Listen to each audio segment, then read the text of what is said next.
Hey guys, kumusta kayo dyan mga kapatid? Meron naman akong isi-share ngayon ang camera ng Insta360, itong bagong labas na Go 3S. Kung ano nga bang pagkakaiba ng Go 3 at saka Go 3S.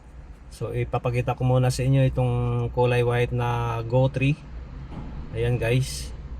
Tapos ito naman yung bagong Go 3S na kulay black. So ayan.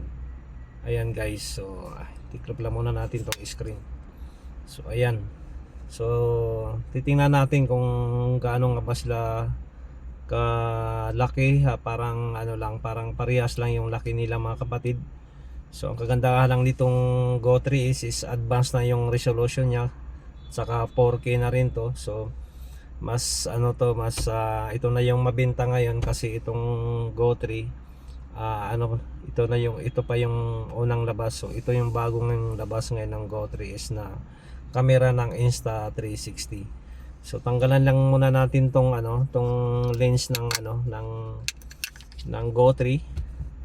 So ayan guys. Saka itong lens ng ng Go 3S. So pag-compare lang natin kung parehas ba yung laki nila. So ayan guys. So parang parehas lang yung laki. So ayan. Ayan, halos parehas lang talaga yung ang laki. So ang kagandahan lang nito is yung camera niya is advanced na to, kasi ito na yung bagong labas ngayon. Ang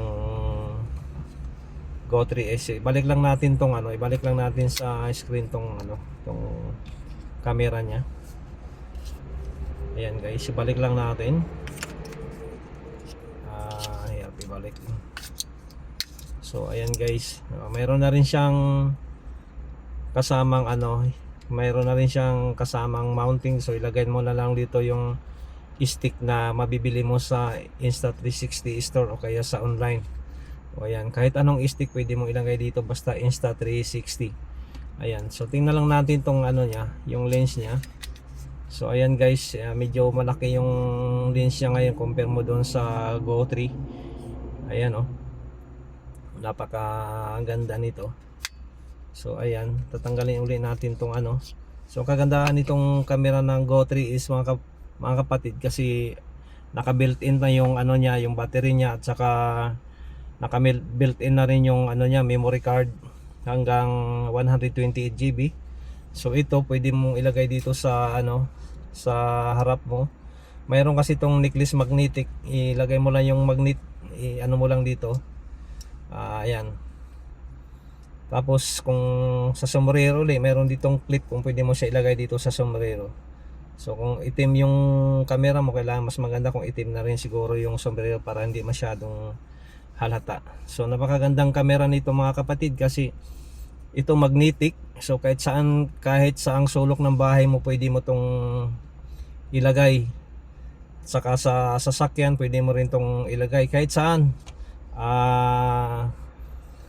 Labas ng bahay, sa loob ng bahay, sa loob ng sasakyan, pwede mo to ilagay sa mga, kung mayroong mga party, mayroong mga birthdayhan, pwede mo to ilagay kahit saan para hindi nila alam na nagbibideo ka.